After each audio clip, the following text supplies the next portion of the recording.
Hello and welcome back to the Garian Tabletop and the Solland Uprising Warhammer campaign. This is the first battle of round 3. Apologies, it's been a couple of weeks since the last one. I was dealing with website issues and stuff. Anyway, this is the battle between the Solland Revivalists and Clan Deathtoll of the Skaven. This is a 1,500 point match, and every battle in this round actually has a different points value. This one is the lowest. Here is the Solland army. Ignore this is just the type formation of the Huntsman. This is led by Landrich Selman, who is a captain. They do not have a general today, and they don't have a standard bearer either. The only other character is Archibald, who is a warrior priest. Solland is running low on capable men, and I'll come back to that at some point. Here is the rest of the army, a massive block of spearmen, a couple of blocks of swordsmen, flagellants, huntsmen, and outriders. No detachments because I'm trying not using the detachments. I feel I'm not using them right and I'm trying to work out a better way to play. The Skaven force is a lot heavier on characters. It is being led by Ithin Madhat, a chieftain, known for having a hat that drives people mad. Or a helmet, but whatever. But this force also has the return of Muta Slack from a previous game. And then there are two warlocks, Skriki and Kriska, who are both two warlock engineers, so they're going to be using the ruin spells instead of plague. Here's the rest of the force, big block of Skaven slaves as always, some clan rats, storm vermin, rat ogres or rogers for Muta, and then one of my favourite things, the Doom Wheel and the Warp Lightning Cannon. The two weapon teams they have are both rattling guns, which are probably the most fun of the weapon teams. The board itself is relatively plain. This is representing the foothills of Solland, or Wizenland, I suppose, depending on who you ask, and therefore has very little, except it has this Bane stone, which means hits against units within 6 inches have a +1 to wound. So you're going to get quite a damaging fray in the middle there. First to roll off to see who picks the board edge. So there's the red are Skaven, blue are Solland. And it is red, the Skaven pick. To be honest, there really is very little difference. They are going to actually pick this one because they'd rather have the Warp Lightning Cannon. No, actually, they're going to go with this one because that way the Warp Lightning Cannon is right in the middle. So yeah, they'll take this side, and coincidentally that is where they are positioned anyway. The only spells to roll are on the Skaven side, as Solland only has a Warrior Priest, and they are both spells of Ruin, so I can't have duplicates. So we've got Kriska is a level 1 wizard, Skriki is a level 2, so I'll do the level 2 first. And like the Plague one, this is very much sort of custom made. So there's the signature spell Warp Lightning, Favour of the Horned Rat, which means if the casting value is 13, then the spell is automatically cast with Irresistible Force. And I believe that does include the miscast. So first spell is Crack's Call, which opens a big line and kills anything that doesn't pass an initiative test. That is not bad against the Empire, so I will take Crack's Call. And the second one is Skitter Leap, which is a teleport, which I've never really seen much use for, so I will swap that for Warp Lightning. And Kriska's is Skitter Leap again, which I don't want because again I don't see a use for it, so I will swap that also for Warp Lightning, which is a magic missile with a range of 24, does d6 strength 5 hits, but that can be increased to 2d6. So to determine turns, again red is Skaven. Who goes first? It is that is, I'd say those are cocked dice because they're sort of both leaning against each other, which is a bit odd. Not seen that before on here. Draw, roll again, and it is blue, so that is Solland deploys first. I think I'll start with the flagellants, right in the middle here. So I want to make sure they can just march straight past this.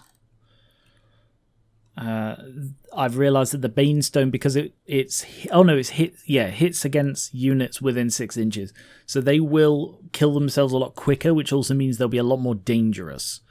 So they'll reroll to wound if 2 or 3 die, and if I can get them into combat with like the Storm Vermin, they should shred them anywhere near the Bane Stone. Clan Rats, I'm thinking... I think they should go here. Actually, I just realised the downside of doing it like this with... I should have had the Skaven on that side so that the Warp Lightning Cannon could go on an edge and not take up prime deployment zone. That's fine. I will... I think I will put that like so, because that's the rattling gun. The big block of spearmen I'm going to put over here. They're going to take advantage, I think, of this Bane Stone. But I will actually just switch Landrish down so he is on this side and Archibald can go on this end instead. Just so he's a bit more central. Skaven Slaves are going to go there. They're planning to flank a bit, or cover flanks at the least. The Huntsmen, I think the Huntsmen are going to go here with the aim... Oh, no, actually, I'm going to hold off. I'm going to see where he deploys the Warp Lightning. I can guess it's going to go there, because that would make sense. It would give it quite a commanding view, but I'm not sure yet. So instead, I will have Swordsman over here. The Storm Vermin with the other Rattling Gun, they are going to... Ooh, I think they're going to go down here with the Rattling Gun on the inside line, because I want to keep this free and there isn't space to have... Oh, maybe there is, but they'd have to maneuver around the Bane Stone. Oh no, sorry, these are detachments. Sorry, it's because I've not organised them as detachments on the sheet. I think that's because it kept bugging out. So I guess these are both detachments for the Spearmen. Sorry about that. Let me just adjust that slightly. So one detachment would have gone there, and the other detachment would have gone there. So actually that's only 2 deployments for all of that. So I have to place one of these. So I don't have room down there. They're going to have to go all the way up here. So that's, let's see, what was it? 1, 2, 3, 4, 5, 6. So now it's back to them. They've got to place their last unit, which is the Outriders, which, they're also going to have to go up here because there is literally not space for them anywhere else. This is a smaller board than the last few battles, because I can just about get away with the small board on 1,500 points. So those aren't deployed because they are just the type formation of the Huntsman if they get into combat. And now these are just left free to deploy, including these 2 up here. Well, the Doom Wheel is definitely going right there because that is planning to careen straight into the Huntsman. The Rat Ogres are going to go right in the middle. They can maneuver around the Bane Stone. The Warp Lightning is going to go up on the hill, as everybody knew it was going to. And then Kriska with his Warp Lightning is going to go there so he can shoot between. And Skricky with his Warp Lightning and Crack's Call. He needs a bit more of a clear view if he wants to get Crack's Call off. And it's best used against the massive block of Spearmen. Or the Flagellants, frankly, either would work. But yeah, he'll go there. And now roll off to see who gets the first turn, with Solland, that's the blue dice, getting a +1 because they finished deploying first. It's Solland anyway. So Solland chooses whether they go first or second, and they will go first. The Huntsmen do have scouts, but they are not going to use it because the Doom Wheel, the sooner it gets... Oh, then again, actually, yeah, they will. They're going to move 12 inches forwards. Oh no, Scouts, that's Vanguard I'm thinking of. Scouts means they deploy at the end and can go anywhere more than 12 inches away, in which case they would have gone on this hill. No, they're fine as they are. I'm just going to leave them as they are. They're worried about the Doom Wheel, which is one of the coolest things. But anyway, Solemn Revivalist, turn 1. I think all of these are just going to move 4 inches forwards, like so. And then I can just lower, lower the ones that are raised, like so. They're just moving as a big block. And I think the reason I went with 2 lows as swordsmen is because I want to try the counter charge. Because this is such a wide front, if something charges, the swordsman can counter charge, meaning that they can just sort of go into the flanks. Flagellants are also going to move 4 inches forwards. The huntsmen, what's their range? 24? No, they are out of range, so they are going to move forward. Yeah, they're going to move forward 3. Does that put the back ones in range? No, not quite. Another 1. Alright, so they are now all in range, at long range and moving, but they will be able to shoot. And these are outriders, so these are the ones with the longer range. But they are also going to move forward. They're going to move 8. So they have move or fire, so they can't actually shoot this turn, but they'll be well positioned to shoot next turn. Against most of this stuff, maybe not this stuff. Then again, it's not the tallest hill, so they can actually see over it by the look of it. Magic. 7. Channeling 2 on the Skaven side. Oh wow, they channeled 2 dice. And channeling 1 because the warrior priest, who also succeeded, can channel. So they actually have the same number of dice in their pools. But I don't think it is worth using any spells, because all he can do is buff his unit, and he's not going to be getting into combat, so there's no point risking the miscast. Shooting. The huntsmen are going to shoot at the doom wheel. They're not going to have much luck, but we will give it a go. Champion. Miss. Everybody else. 2 hits. No wounds. That was an easy round of shooting. That was an easy first turn. Skaven, turn 1. No charging, so we actually do the doom wheel first, because it is done in the compulsory move phase. The way it works is you roll 3d6 and it moves that far. So that is 10 inches. It's going to go directly forwards, because you pick a direction first, and it moves to there. Storm Vermin are moving up 5. Clan Rats are moving up 5. Skaven Slaves are moving up 5. That Rattling Gun is in range, so it doesn't need to move, but that one is not, so will also move up 5. Or, yeah, just below 5. I want it to stay just behind the line. Rogers are moving up 6, slightly further forward, with Kriska moving up 5 as well, so that he stays with his good little line of fire between. And Skricky is going to move into this little gap a bit more with his 5 inches, but otherwise stay close enough to use their lookout, sir. Magic. 7. Channeling 2. Nope. Channeling 1. Yes. So 1 for the Empire.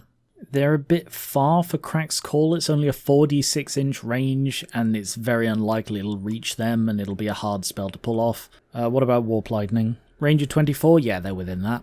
So first of all, Kriska is going to do Warp Lightning on the Flagellants.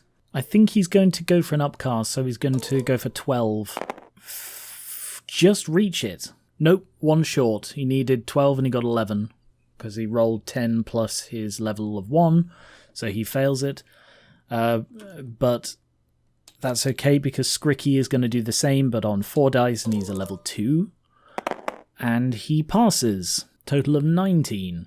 And they're going to use 5 dice to try and dispel, but no wizard levels to add to it. 15, not enough. Fails. As in the spell passes, the dispel fails. I didn't say who it was against, did I? Spearman, I guess, is who it would have been against. So that's 2d6... Strength 5 hits. 5 strength 5 hits. Ooh, 3 wounds. 2 1s, that's unfortunate. No way to save against that because it's too high strength for their armor, so 3 die. That's the whole back rank. Not much of a back rank, but those are our first casualties. Just destroyed by lightning shooting out of a rat man's fingers. The Doom Wheel has something called Zap, which means essentially what these things on the front are and these on the side is as the wheel turns, it generates warp lightning, which then fires at the nearest thing. So the nearest thing is definitely the Skaven Slaves, which is part of why the Skaven Slaves are there. But I will try and resist it from firing. So he takes a leadership test, 2 dice on 7, which he passes, so he stops it firing. Otherwise it would have just zapped my Skaven slaves a load. As for the rest of the firing, I have this rattling gun and the warp lightning cannon. I'll do the rattling gun first. The thing that makes the rattling gun fun is you can roll as many dice as you want, and that is how many times it hits. Or how many shots it fires, rather. The idea being they're sort of cranking this gun, which is a Gatling gun controlled by rats. Rattling gun, did you get it? The downside is, if you roll any doubles, it's a misfire. So you can roll as many dice as you want, but if you roll more than 6, you are guaranteeing a misfire, in which case I don't think it will actually fire properly. But it's worth noting that the rattling gun doesn't suffer any penalty for multiple shots or firing at over half range, which is good because I don't think they're the best shots anyway. So I'm going to roll, let's see, there are just 10 outriders that I'm going to be shooting at. I'm going to roll 3 dice for the number of shots. And, oh, that is literally the highest number I could have rolled without a misfire. So that's a total of 15 shots. Let's see how many times. Oh god, this could just shred them. 6 hits, actually not a great roll. It is armor piercing though, and we have 6 wounds. Oh no! Oh, they get no armor at all, so that's that's the whole back rank of them gone, and one more. Just mowed down by just 2 rats with a hand crank and a load of warp fire. Yikes, and they are going to have to take a panic test because over half of them have just been killed. Testing on 7, they pass, miraculously. You can see why I think that's just the most fun one. That and the volley gun that the Empire have, I love these, the ones that crank out an absurd amount of fire. It's why in Warhammer 40k, my favourite Baneblade super tank is the one with the twin super heavy bolters on, which shoots 30 shots a turn. I love it. So a thing I seem to be trying to learn from my use of cannons, because the warp lightning cannon fires like a cannon, is I always overshoot, or usually overshoot a little, so I'm sort of clipping the back of the unit. So I'm trying placing it about 4 inches away, because then the average it will bounce to is either here or here. So maybe alright, I should have it a bit further back there. So then I roll a artillery and oh no, not a scatter for the cannon. Artillery to see how far it overshoots. And it overshoots. Oh, it's a misfire. Uh-oh. That's a bad one. That's a bad one. What happens? Oh, it's a meltdown. The cannon explodes. The entire thing is gone. Well, that might have just leveled the playing field a bit. Skaven. Don't play Skaven if you're not okay with your stuff exploding. To be honest, I think that's one of the big issues that Solland has, that because of the logic of who Solland is, they don't have access to war machines. And it makes it a lot harder for them to deal with most things, because it's a core part of the Empire list. And it's one of the things I will be addressing after this round, depending on how this battle goes. I think I've kneecapped Solland too much by restricting so strictly what they can actually use. No combat, so we go into Solland turn 2. I'm going to move forward to here, which is only 3 inches, but it keeps the spearmen out of the Banestone range. And still, I believe, lets them rotate in. Just, but yes, it does. Flagellants, however, they're just moving 4 inches forward. They are happy to be inside the Banestone range. And these guys, I guess, aren't going to move. We're going to... Oh god, we're just going to take a charge from the Doom Wheel. This feels so stupid. The Outriders can't move if they want to shoot. So yeah, that's all the movement. Magic, 5. Channeling 2 for the Skaven. Channeling 1 for Solland. Yes, a lot of channeling going on this game. I think I'm going to put 4 dice into a Battle Press Shield of Faith, which gives them a 5+ ward save in close combat. Total of 13. They're going to use all 3 to try and dispel, and they succeed with, like 17. Yeah, I feel like Solland's going to get creamed in the magic phase. Shooting. This is all we have, but we're going to try and do what we can. So, all the shots against the Doom Wheel. Front rank are in short range, back rank are at long range. And they have not moved. Champion. Hit. Front rank. 3 hits, so total of 4. Back rank. 3 more hits, total of 7. No wounds. That's really unfortunate. Chance would have been that at least one of those would wound. I think all 4 of these are going to shoot at the clan rats, but they are all at long range, sadly. But they are. They wouldn't be if they shot at the Skaven slaves, but I feel like that's a waste of their shots. Champion gets 3 shots, however he is penalised for long range and multiple shots, so only 1 hit. And the rest of them, same penalties, 4 more hits, total of 5.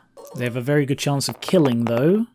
4 wounds, and between the high strength and the armour piercing, no saves allowed, so 4 dead. Sadly, that is severely diminished from what they could have done if they hadn't just taken an absolute pounding from the rattling gun. No combat, so Skaven turn 2. First of all, any charges? Nope, I think we're just going with the Doom Wheel then. So 3d6, compulsory movement, random movement. Yeah, they move... Oh, wow. They move 17 inches. That is enough to charge. I just had to double check because the Doom Wheel has terror, which means when it charges, the thing it's charging might flee before it. However, it specifically says when the charge is declared, and because the Doom Wheel has random movement, it doesn't declare a charge, it just hits you because you don't see it coming, which is why they don't get to stand and shoot as a charge reaction, but I also think that means they don't have chance to flee from it. So it just careens straight into them.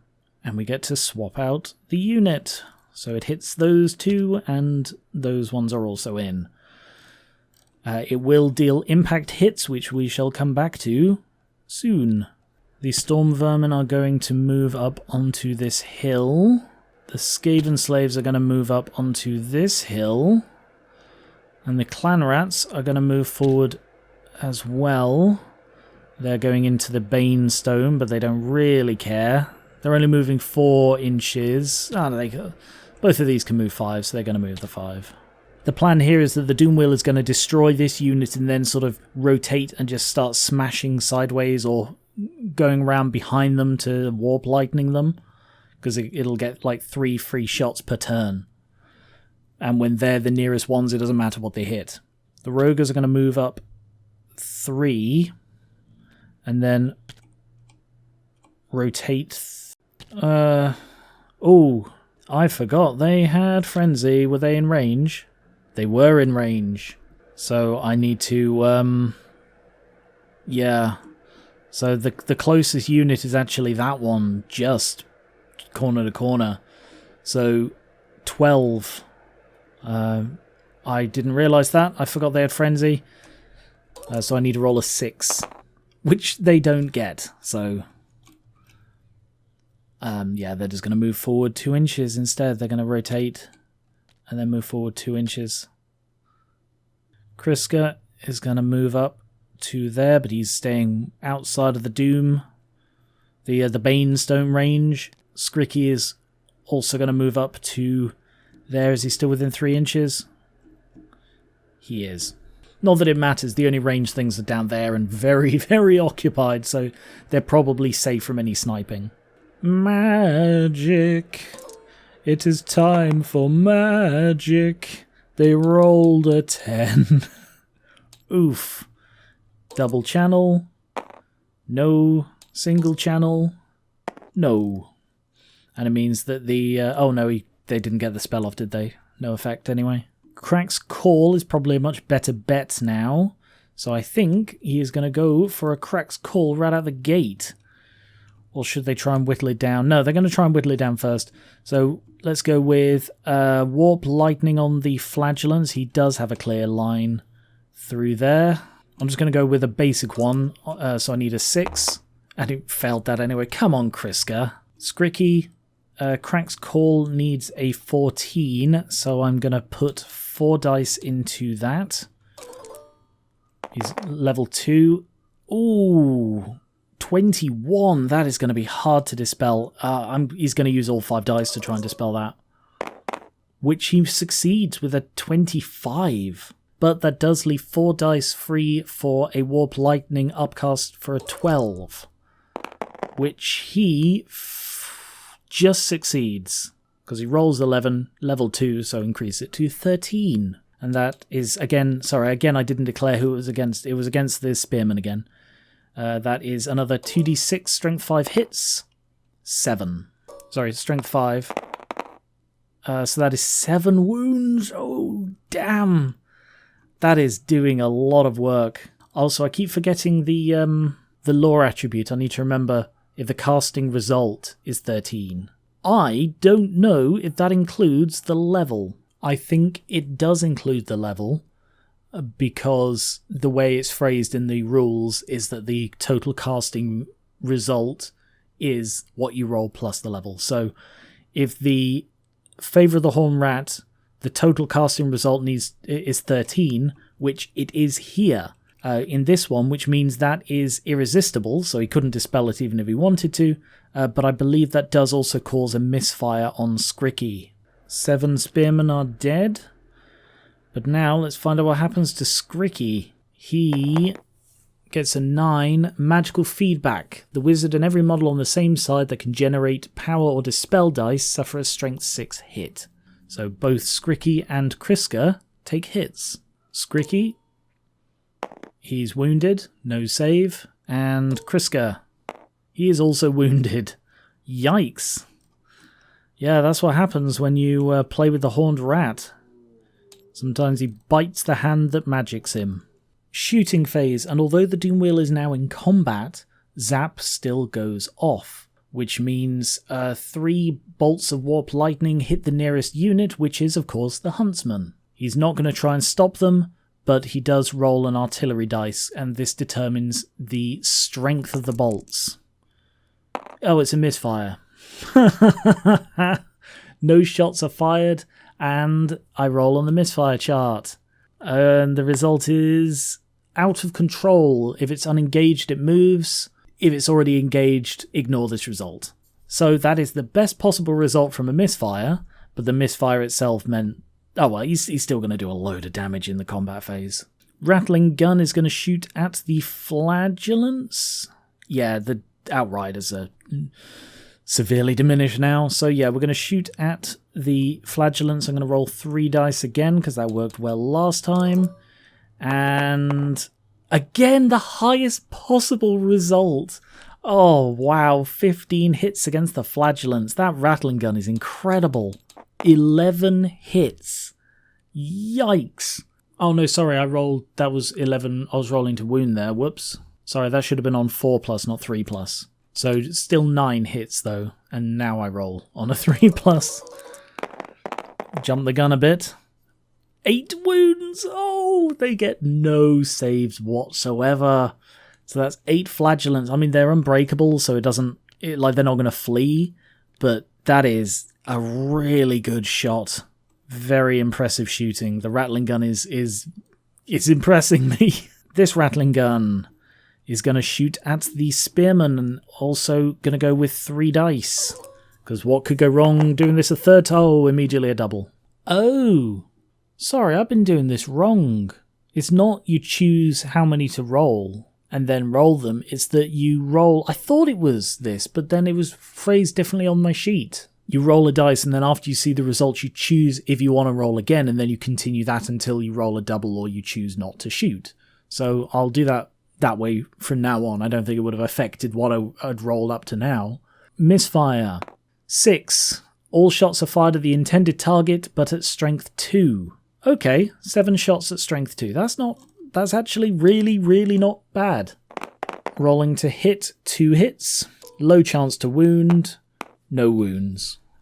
Frankly, that could have been so much worse. Like, it can roll in a random direction or it can just die, so best result. The only melee is up here. First of all, impact hits from the Doom Wheel. D6 plus 1 impact hits, so a total of 6 at strength 6, because that's the Doom Wheel's strength. So it's liable to just kill most... Yeah, that's 6 wounds just from hitting them.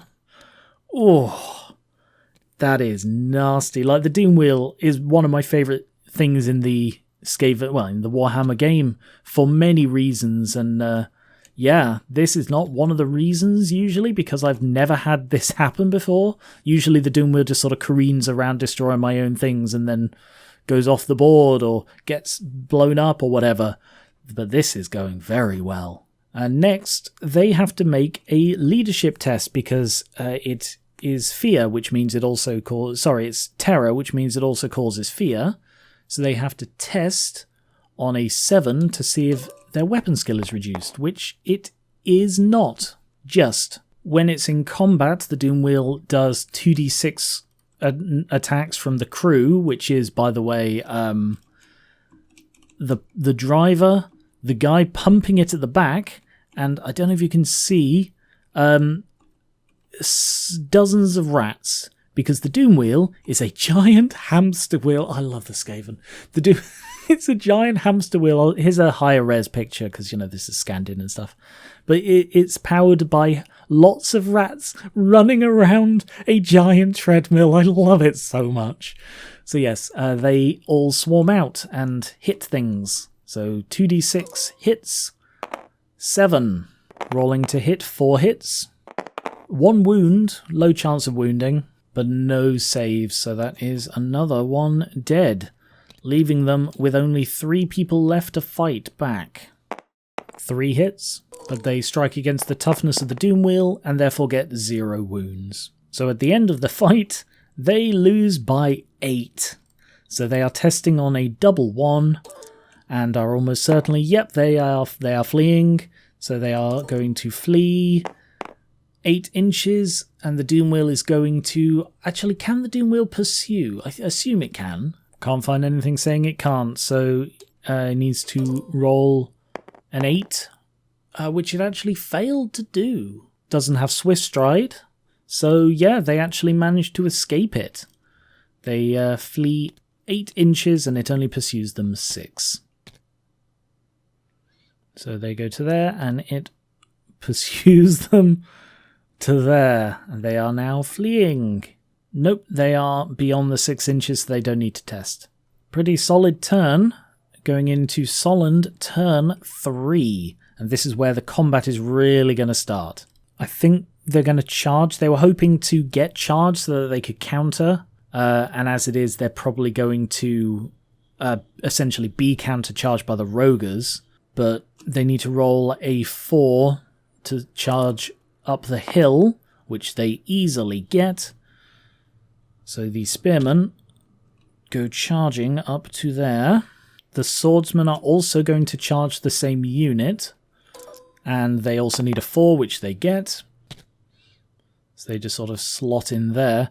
The downside that the spearmen have here is that they are within the Bane Stone and their enemies are not. So the way the Bane Stone works is hits made against units within 6 inches have a +1 to wound.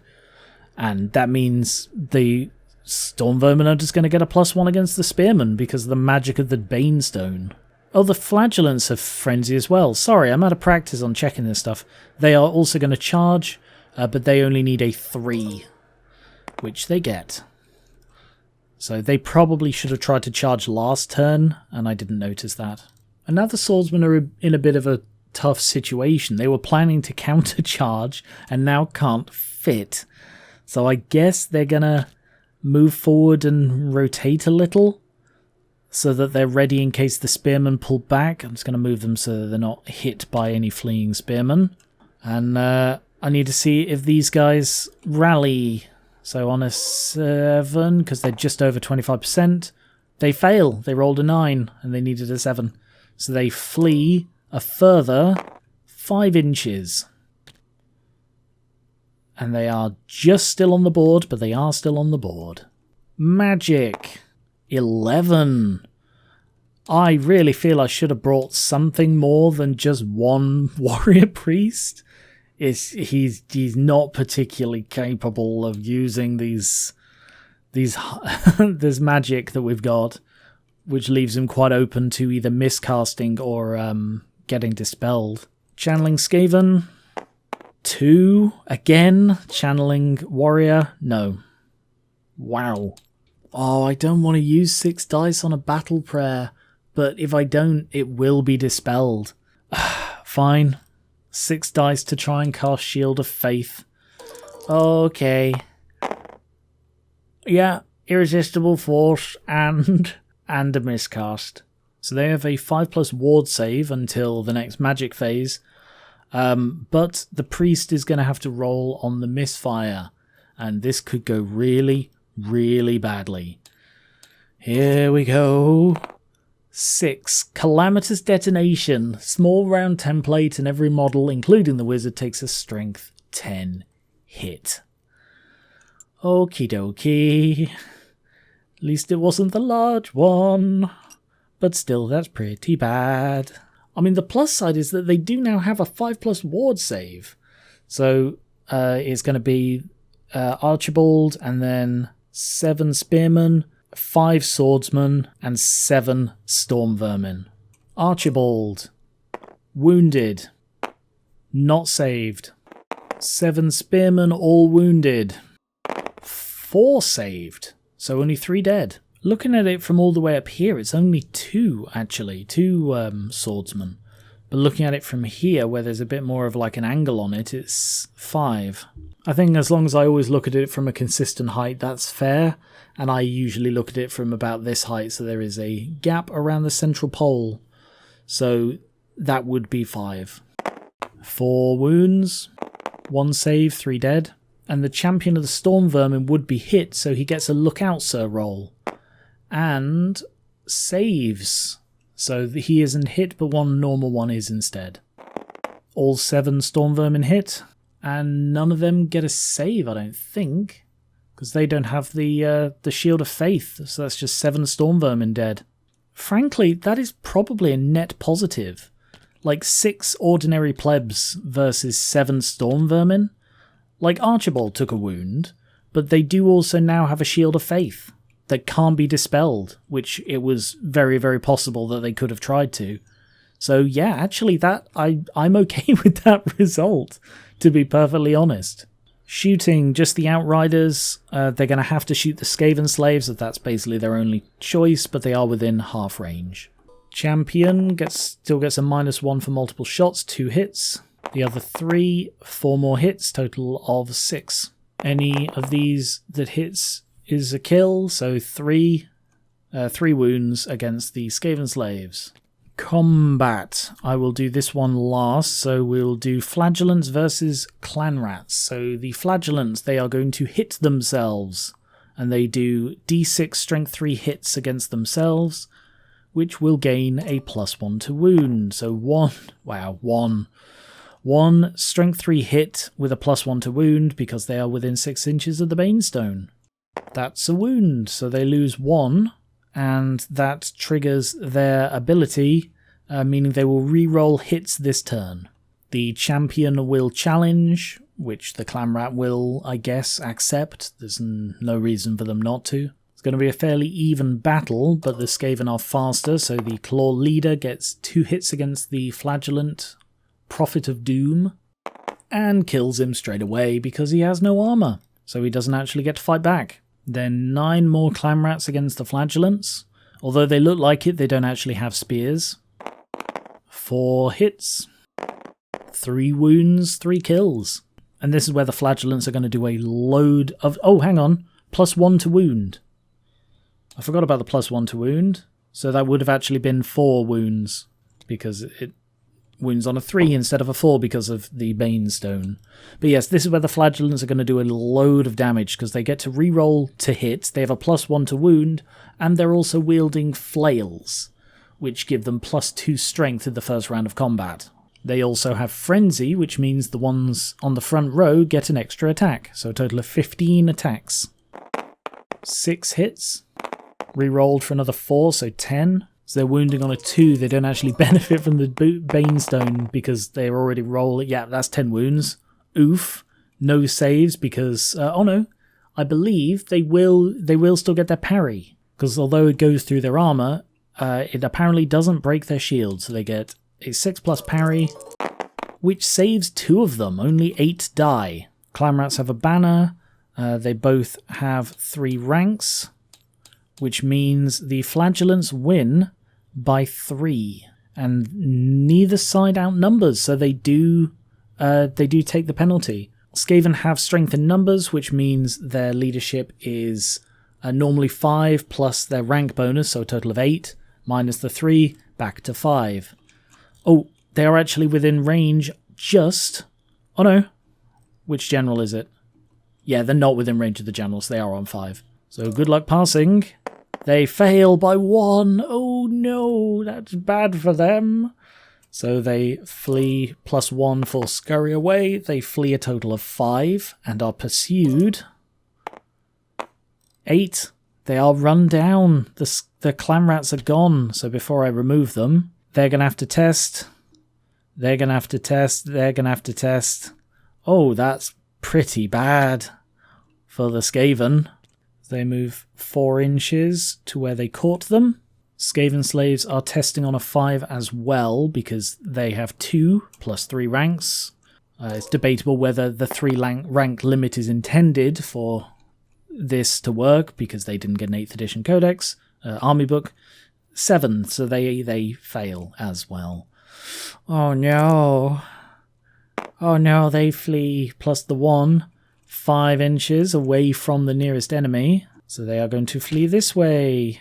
5 inches. Oh no. Kriska next. He is within a range of Ithin Madhat. So he's testing on a 6 instead of a 5, which he still fails, so he flees. 7 plus 1, 8.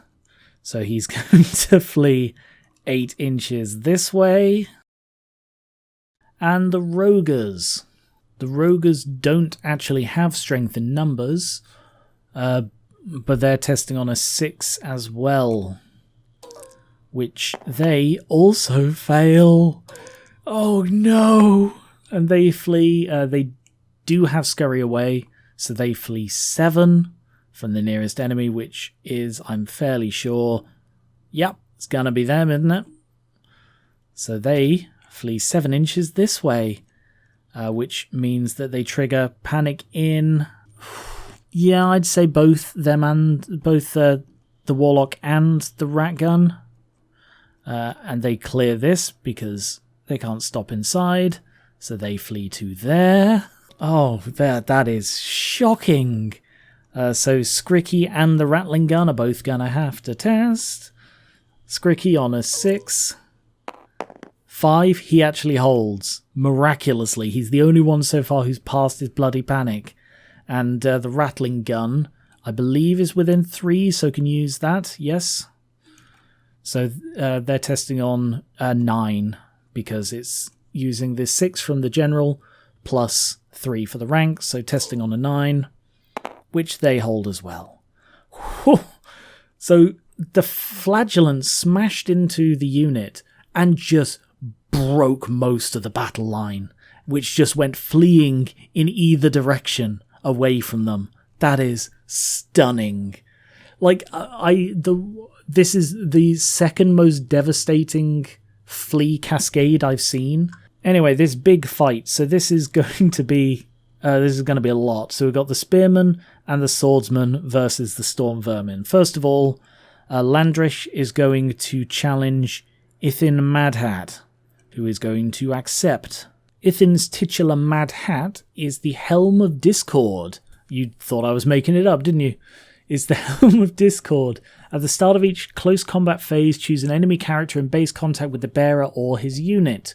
They must take a leadership test, and if failed, they cannot make attacks. At the start of the combat phase, rules as written, Landrish was not in contact, he was over here. So it would have to be Archibald. So Archibald is going to have to be the one to take the leadership test. Testing on an 8. And passes, so he's fine. But the chieftain also has a tail weapon, which is an extra attack at strength 3. Ithin strikes first because he is the highest initiative with 3 attacks using his halberd and then 1 more with the tail weapon. 2 hits. I'll roll to wound these first because they're a higher strength. The halberd gives a +1 strength, so sorry, I should have only rolled 2 there. So 2 rolls with the halberd, 1 wound. Due to the high strength, his armor save is reduced, but he is wearing very heavy armor. He does fail it, reducing him to 1 wound, but now the tail weapon attack is a miss. Landrish attacks back, 2 hits, 2 wounds. He's got his armor and the helm. 1 wound still gets through. Oh, hang on. He actually gets a 5+ ward save because of Shield of Faith. So 1 wound does get through on this side, certainly, reducing him to 1 wound. But I believe it is actually a 4+ armor save because he has the shield, which gives him a 6+, and he has the Shield of Faith, which would be a 5+. So I believe they're added together, like armor saves are, giving him a 4+ ward save, which he fails. So never mind, he does still take the wound. Evidently, his faith is not strong enough. Next are the Storm Vermin, who get 10 attacks, 2 from the champion, and they're going to direct them all against the Spearman. And this is because they have slightly higher weapon skill than the Spearman, but not the Swordsman. So that's 8 hits, +1 strength from the Halberd, meaning 5 wounds. They do get an armor save, but not much of one. No save. I just double checked, and it specifically says ward saves do not get improved. There are examples where this is specifically not the case, like magic resistance, but for the most part, having like the shield parry save and the Shield of Faith, they do not stack, so it is still just a 5+. 2 still pass, so 3 spearmen are dead. Oh, no, that's the whole back rank. So that is actually a pretty poor round of fighting for the Storm Vermin. Next is Archibald with his 2 attacks. Oh, hang on. Did I count the +1 to wound for the Banestone? I didn't, because it would have been 2+ to wound, so I'll do Archibald's and then I'll do the 2 more attacks from the Storm Vermin. 1 fail, 1 hit. Oh! His unit has Fury, so he rerolls the 1 miss. So that's 2 hits. 1 wound, which is not saved. So Archibald gets a wound. So the 2 extra Storm Vermin, they get an armor against it, which both fail, and they get the ward save, which 1 succeeds and 1 more fails. So that's another wound against the Spearman. Now it is the Spearman and the Swordsman. So the Spearman first. Although they have spears, they don't get their extra rank on the turn they charge, which they did, but they do get the extra rank from the Horde. So a total of 13 spearmen against the Storm Vermin. 7 hits. They get to reroll 6 because of the Righteous Fury, so a total of 8 hits. But they don't benefit from the Banestone because it's not touching the Storm Vermin. Nonetheless, they get 5 wounds. And 2 are saved, so 3 Storm Vermin killed. That's the whole back row. And they're not quite in space there, so only 2 swordsmen can fight. 2 hits though. 1 wound. No save, that's another Storm Vermin dead. The Storm Vermin did not do well in this. I really thought that they would, because they did very well last time I used them. Maybe it was a bigger unit. They both have banners. They have 3 ranks. They have 2 ranks, which means Solland wins by 3. And with strength and numbers, they use Ithin's 6 plus 2, so they are testing on an 8. Ooh, which they just pass, so they stay in the fight.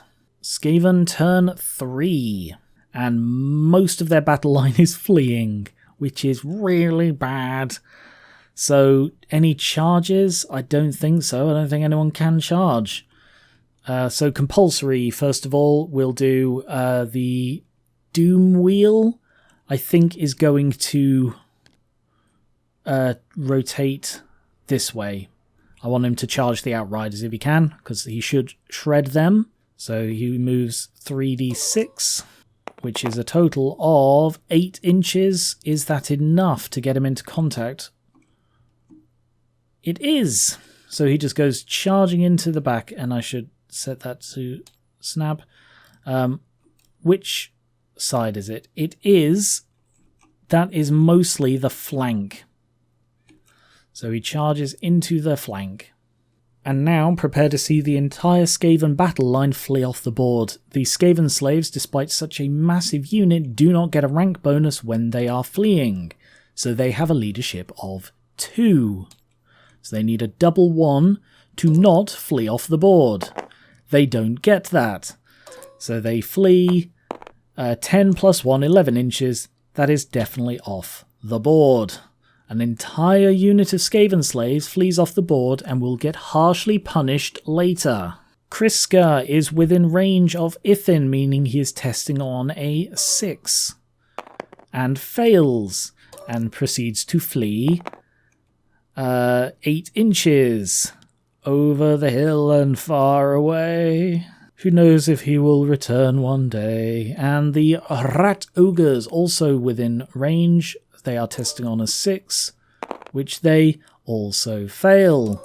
So they flee 7 inches. And Muta Slack takes his people off the board. And he will also be harshly punished because he's supposed to be one of the 5 leaders of the clan.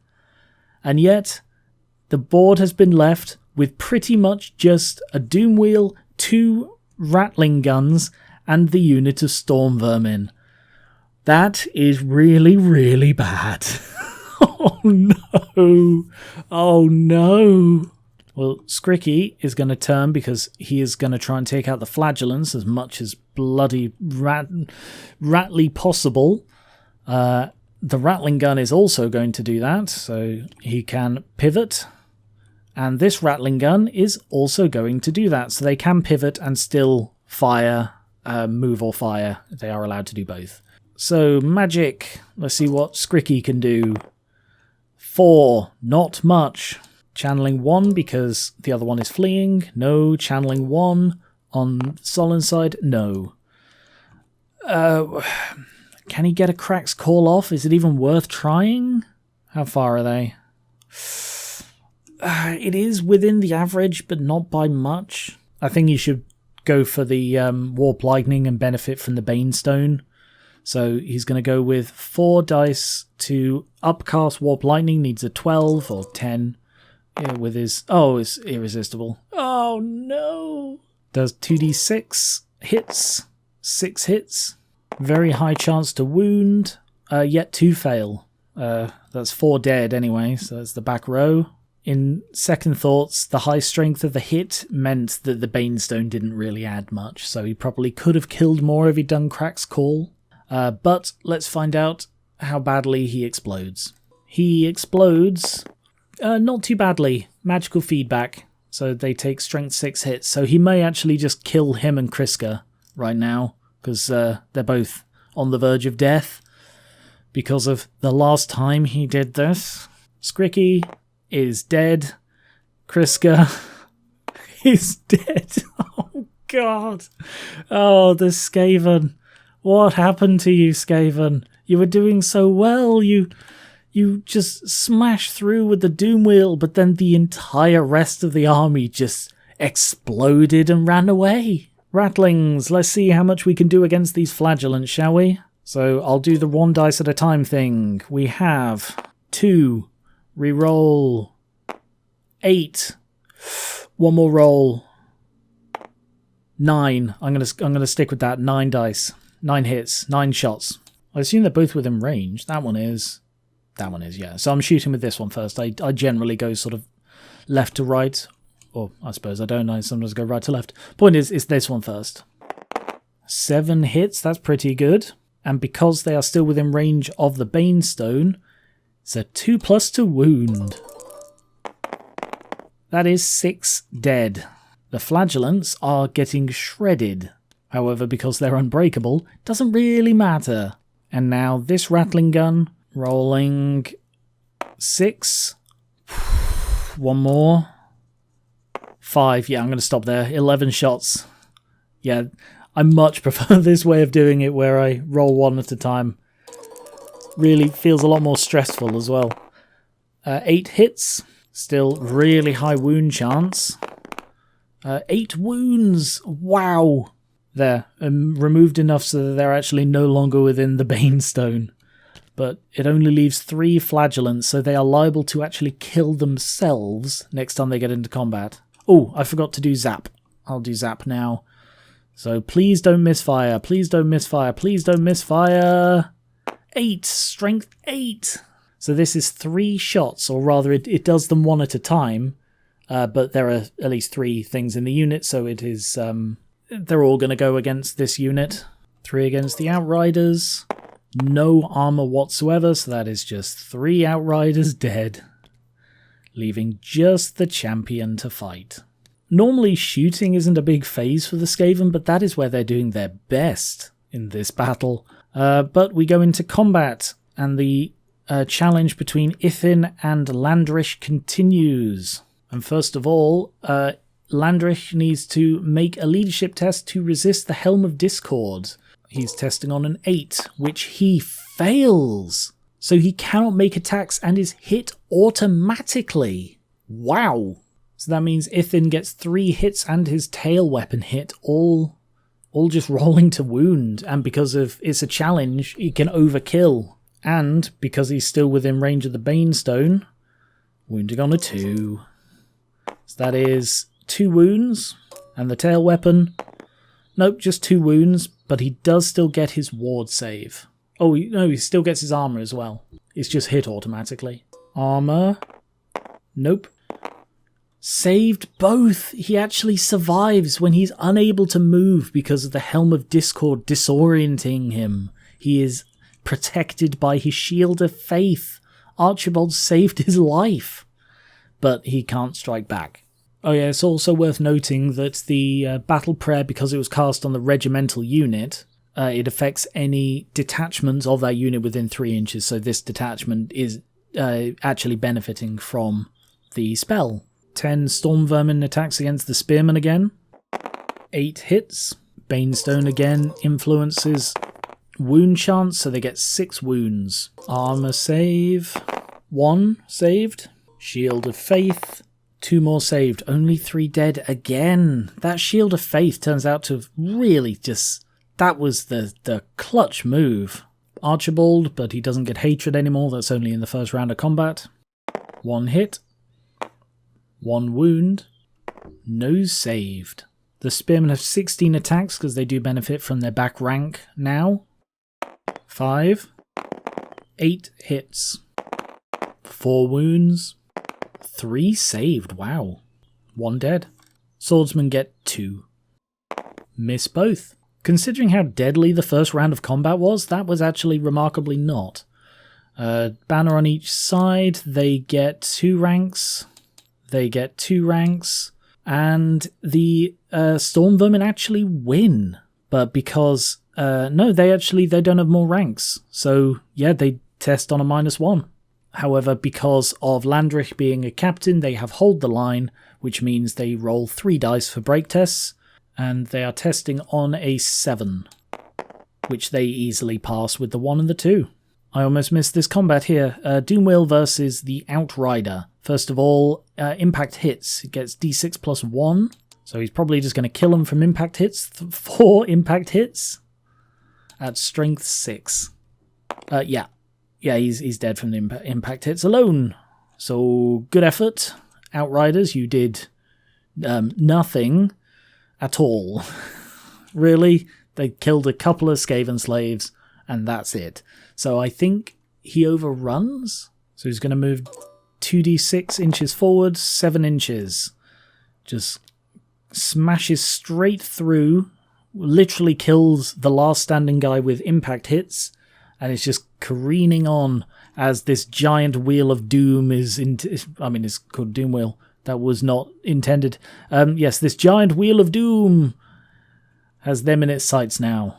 As we go into Solland, turn 4. The Flagellants are going to do basically one of the only things they can. They're going to charge the Rattling Gun. So they need a 3. which they are very likely to get. They do. And the rattling gun has rapid reaction, which means it can stand and shoot.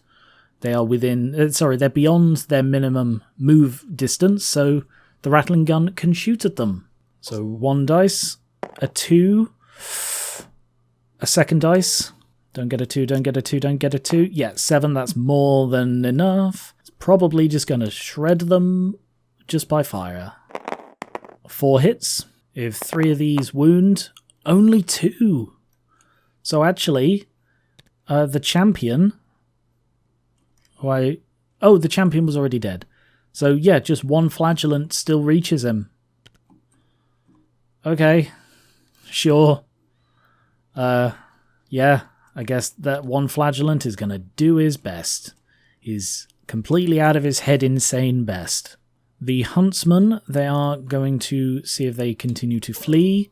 So they're testing on a 7, which they pass. Just, because they are just above 25%. And they reform to face that way, so they are still in the game.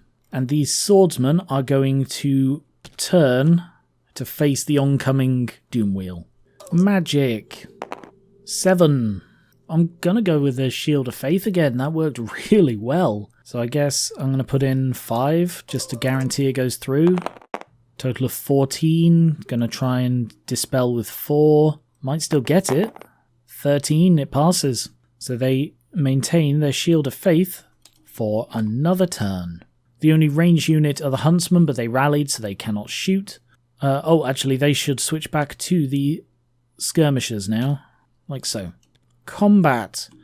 Yeah, let's find out if the flagellant just kills himself. So he does d6 strength 3 hits to himself. 6. Okay, sure. If any of these is a wound, he's dead. Yeah, 2 of them, he's dead. He just charges a rattling gun, hits himself with his flail and falls over. Yeah, and I thought the Skaven are insanely stupid and dangerous to themselves, but come on. They see a kindred spirit here. And then continuing this fight, first of all, testing for the Helm of Discord. So he's taking a leadership test on 8, which he passes this time, so he's fine. But Ithin does strike first. 2 hits, as he always gets. Really high wound chance because of the Bane stone, so that's 2 wounds. His armor save, both failed. I've realised I was giving him the wrong armor save because I was also reducing his armor save by the Bane stone. But it's okay, he didn't take any wounds from that mistake. And Shield of Faith. Failed, he is dead this time. 2 wounds from that, and Landrich is dead. So the tail weapon does still get to attack. Gets a hit, but no wound. So the reason he gets to attack is because overkill does contribute to the victory, even if he's already dead. I think I'm going to divert a couple of Storm Vermin against Archibald, so I'm going to have these 2 attack him. So 2 attacks against Archibald. He's only got 1 wound, so I might be able to kill him. They both miss. Okay, well, worth a try. I'm going to put the rest of the 8 against the Spearman, because I need to win the combat. 5 hits. Banestone means 4 wounds. Armor. None. Shield of Faith. 2, so 2 dead. That's the back rank gone. Archibald strikes back. 1 hit. 1 wound. Saved. 14 spearmen against the Storm Vermin. 7 hits. Only 2 wounds. 1 of which is saved, only 1 wound. 2 swordsmen against the Storm Vermin. 1 hit. 1 wound. Not saved. So that's another rank gone, which might spell the difference. So they have a banner, they have a banner, they have 2 ranks, they have 2 ranks. Oh no, okay. Didn't spell the difference at all. The Storm Vermin win by 2. And because they don't have the ranks, they do not outnumber. Oh! Sorry, I just realised all this time who was tested? I don't remember, it doesn't matter, no one fled. Yeah, I've just remembered that Landrich had the Crown of Command, which meant he was stubborn. which I guess Ithin now has, that he's just sort of stacked on top of his helmet of Discord, and it's not working because you can't stack magic items like that, I don't think, but doesn't stop him from doing it anyway. So yeah, the Storm Vermin win by 2. They lose and are testing on Archibalds, so still testing on an 8, they just don't get the... well, testing on a 6 because they lost by 2. But they don't get to roll 3 dice anymore. They fail! Oh, the Skaven may have pulled it back. So the Spearmen flee 9, the Swordsmen flee 11, and the Skaven pursue the Spearmen against the 9, 2. So the Spearmen escape. Anyone else fleeing? Yes. The Swordsmen are going to have to test now on a 7. They pass. So the Spearmen flee 9, the Swordsmen flee 11, and the Storm Vermin pursue 2. They're like, why would we leave our hill? Our hill is very nice. We can watch them run away from this hill. And unfortunately for Solland, we are now going into the Deathtoll turn 4. And Ithin, with his Mad Hat and his commanding crown above the Mad Hat, not actually a crown, but, you know, Crown of Command is what the magic item is called. It's just a magic helmet, I guess, in this context, because why would caster let one of his random captains wear the Crown of Command, you know? But whatever, Flavor can change stuff. So yes, they're going to charge, so they need a 4. No, they need a 3, because they have 5 movement, and that's increased to an 8. 8. So they may just wipe them out. It depends if they can outrun them, because they make an instant flee reaction, and then you add that to the distance that they are. So they flee 6. So they were 8 inches. They're now 14 inches away, and they have a movement of 5 plus the 8. So they go 13. So I believe they escape them by 1 inch. They're right there. They're right behind them. I mean, that looks like it catches them, but I think that's just because it going higher technically increased the distance because of the way it's counted, so I'm going to move them a bit further because, yeah, they didn't quite catch them. The Doom Wheel moves 3d6 and is probably going to go straight into the Swordsman. Oh, actually, no, I don't think they... I wasn't sure if they had a problem if they rolled double on their movement, but they don't. They can only have a misfire from their guns, so they move 7 inches, which is enough to take them into the Swordsman. So I'll put them there to maximize number of contact, and that is impact hits, which sadly means that they're not going to be shot by the rattling guns. So is there anything that is within range? Can they see them? I mean, it's done from the end of the gun, potentially. Yeah, I'd say that's past it. They can see past the hill, because like this part is like the crest, and they were shooting on the left of that. So yeah, they can see the Swordsman within 18 inches. This one cannot see anything within range. So with their movement, they're going to move forward. There is no magic left on the Skaven side. So shooting, first of all, zap. They're not going to hold back. Why would they? So they have strength 4. So 3 strength 4 hits. 1 wound. Not saved, so 1 dead. Just from lightning. And then the rattlings are going to shoot the swordsman over there. 1 at a time. 5 hits. Reroll. So 5. 7. 8. I'm sticking on 8. 3 seems to be the really safe number. No multiple shots penalty, no long range penalty, so 4 hits. Only 1 wound. However, it is high enough strength and armor piercing, so they do not get a save. So 1 swordsman dead. Combat phase, impact hits first, d6 plus 1. So that is 6 impact hits. I love this thing's impact hits, they're so damaging. 5 wounds, no armor saves at all, and I don't believe you get parry saves from impact hits, so that's 5 dead. They need to test their leadership for the fear. So testing on a 7, they just pass, so they're okay. And the Doom Wheel has the higher initiative, so it does 2d6 attacks, 7. 2 hits, that's pretty poor. No wounds. 8 spearmen strike back, no champion, because it's a detachment. 4 hits. Very low chance to wound, nope, they just cannot scratch the massive treadmill.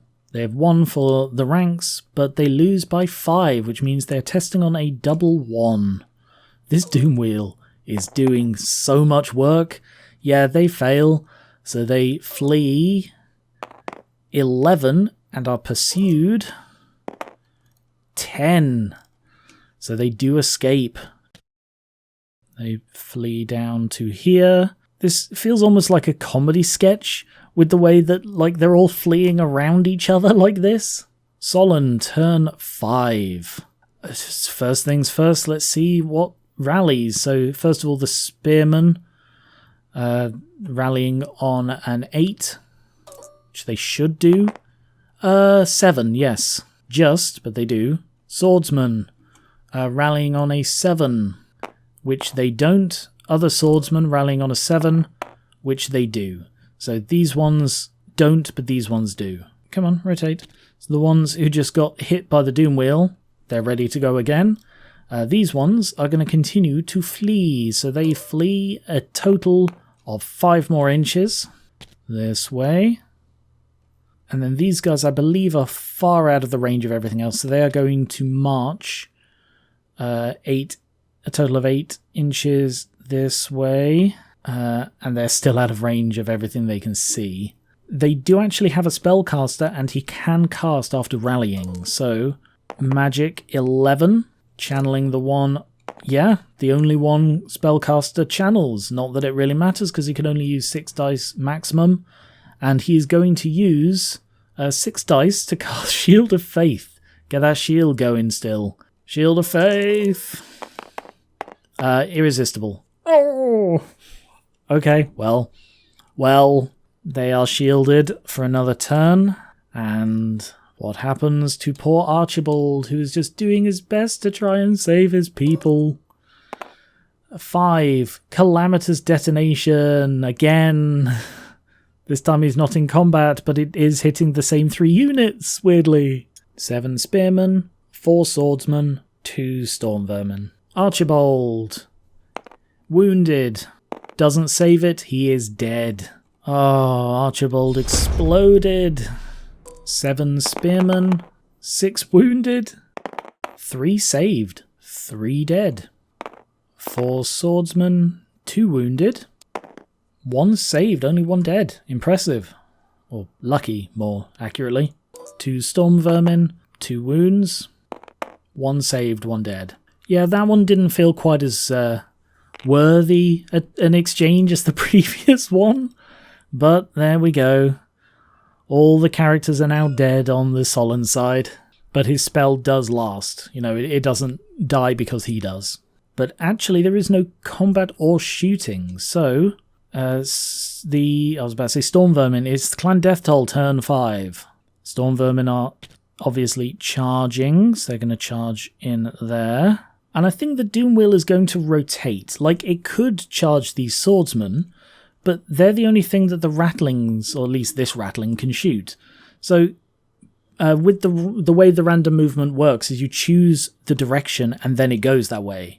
So, he's going to go this way, and he's hopefully just going to charge into these spearmen and help out the storm vermin. So, let's see how far he goes. 3d6. 8 inches. Yeah, that's. I think that's enough. It is. Boom. Straight in. And then this rattling gun is going to move 5 inches this way. Because they are just out of range. There is no magic, but there is shooting. First of all, zap. The closest unit is that one. Not even this one is closer. So 3 shots into the spearman. At strength 8. 3 wounds, no armor, but they do get their Shield of Faith, saving 2 of them. Wow. but that does not count combat resolution as that is in the shooting phase. And the Ratling is going to keep shooting at the swordsman. First shot, 6, that's pretty good. Second shot, 1. Third shot, yeah, I'm sticking with that. So that's 11 hits, or 11 shots rather. I love the Ratling gun. It's been so fun, this battle. Wow, 2 hits. That is astonishingly... Right after I was praising you. Come on, guys. It's not cool. 1 wound. Between the strength and the armor piercing, no save. So, just dead.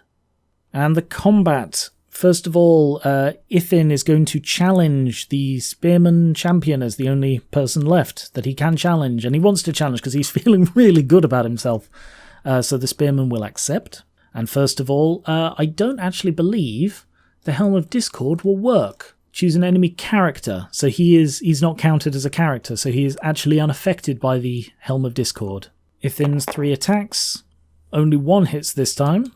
More than enough to kill though, so yep, that guy's dead. But he does still make the tail attack, but it misses. Oh, impact hits. I forgot to do impact hits from the Doom Wheel. 4, because it's d6 plus 1. 4 wounds. No. Oh, yeah, did I do the... I assume I did the Shield of Faith. Yeah, I did. No armor, but they do have Shield of Faith. Actually... The lightning wouldn't have helped against the Shield of Faith because it specifies in the combat, like close combat wounds. Oh well, anyway, know that for the future. Yeah, 3 fails, so 3 people are ground under the wheel, and they do count. And terror as well. I need to test for terror, so they have testing on a 7. They pass it just, but they do pass, so that doesn't affect Ithin's challenge, because it would have reduced his weapon skill. 10 Storm Vermin against the Spearman. 6 hits. 5 wounds. No armor passed. Shield of Faith saved 1. 4 dead. Oh, hang on. They fled, so they actually lost their banner. Gotta remember to do that. I also forgot to give them a +1 to rally because of their musician. I always forget that. Doomwheel gets 2d6 attacks. 6 attacks, 2 hits, no wounds. 3 Spearmen against the Doom Wheel, and the rest are going to go against the Storm Vermin. 1 hit, no wound. 13 Spearmen against the Storm Vermin. 8 hits, 6 wounds. All 6 fail, so wow, that's nasty. I don't think it's going to be enough to save them, but that did some work. Storm Vermin have a banner, they do not. Neither has a rank bonus. So, yeah, the Spearmen still lose by 4, which means they're testing on a 3, which they fail. They then flee 9 inches and are pursued by the Doom Wheel. 6 and the Storm Vermin. 10. They are caught. They are caught by the Storm Vermin. Although, technically the point that they're caught, they'd be off the board. So, but they wouldn't, their pursuers wouldn't be off the board? I don't know. I'm going to say that they get run down here and that their pursuers are still on the board. So that is all of the Spearmen gone. Oh, they very nearly held on. And those swordsmen, I'm fairly sure, were out of range of the panic test. So we go into the final turn for Solland. They're still out of range. They're going to move 4 inches up to here to hopefully be able to shoot at the Ratling. I don't believe there are any charges they can make. Are they within range? I mean, it's their only chance. I don't think the Doom Wheel's within range. No, Doom Wheel's not in the front arc. So yeah, they're going to try and charge those. They need an 11. But they can stand and shoot. It's not worth the risk. I think at this point, they are going to 1, 2, 3, and for some reason that's broken them, and move an inch there. Are they within 8? Yes, they are. They're going to take a leadership test to try and march, which they fail. So they're too afraid to march. So they're just going to stand there, because if they charged, they would have just been shot apart. They were hoping to march and get out of range of the Ratling guns. but unlikely. And the swordsman, I forgot, I did this out of order, it doesn't matter. 7, they rally. Not that there is anything that they can do. So they're just going to face that way just in case the Doom Wheel decides to go for them. No magic, but they are going to try and shoot. So these 3 are within long range of the Rattling Gun. Champion, miss. Other 2, miss. That was brief. Final turn of the game, Deathtoll. No charges that can be made because the only unit that is in any way inclined to charge is facing off the board. So they are just going to rotate that way. The Doom Wheel is going to rotate a full 360 because there is apparently, as far as I know, nothing saying they can't. Like they don't, I'm fairly sure, I'm just going to double check this. Yeah, it just says pivot around its center the direction you wish it to travel, so they can just do a full 360 apparently. And then 3d6 to see how far they go. And I want them to get close enough so that they don't zap my guys, you see. 9 inches, which is not enough to charge anything, but makes it, ooh, very nearly, but not quite. So they are definitely the nearest unit. So as we go into the shooting phase, they're going to zap the swordsman with 3 bolts at strength 4, dealing 2 wounds, neither of which are saved, so 2 more dead, which I believe takes it under the half in order to get the half points. But also, you know, the rattlings are the rattlings are going to open up next. Yeah. I think it's very fitting that the last 2 things I do in this game are both rattling guns. So shooting with this low one first. 1, 6, 9, I'll take that. God, it's so... I can't express quite how nerve-wracking that is. And it's like at any point it could just go all completely wrong. Or I could get a load more shots. 6 hits. 4 wounds, and I believe they don't get any armor. Yeah, because of the high strength and the armor piercing. So that is, what, 4 wounds? That's the back row gone. That is actually enough to trigger a panic test, which happens immediately on a 7, which they pass. And now the second rattling gun, the final thing of the game. 5 shots, 1 more. Yeah, 11. I'll take that. The thing that makes the rattling gun phenomenal is the 4+ to hit, because it's not affected by multiple shots or long range. That's the real kicker, the long range thing. So you can sit them at 18 inches away and they will hit a phenomenal number of shots on a 4+, and it's so powerful. Sorry, that should be on a 3. 4 wounds. No save, so yes, just 1 is alive. So the swordsmen do technically survive. With the 1 guy left. And that is the end of the game. What a weird game. That went back and forth so much. And yeah, you just know that as this ends, to be honest, would they flee? I think the swordsmen would keep fighting, you know. Because the Doom Wheel would just sort of go careening around and swing back round. This guy is definitely dead. They're probably dead because the wheel would chase them down. But the swordsman would probably fight on because they might be able to beat them. I don't know. Let me know what you think, whether they would flee or whether they would fight on. Out of the 144 men that Solland sent, only 17 are still standing on the field. And of the 123 that Clan Deathtoll sent, 14 are still standing, counting the rattling guns and the Doom Wheel as 2 each, but not counting the innumerable rats below. Clan Deathtoll, with dead or fled, counting half-destroyed units as worth half their victory points, scored a total of 1,266 points, plus 100 for the general and 25 for the 1 standard they captured, giving them a total of 1,391.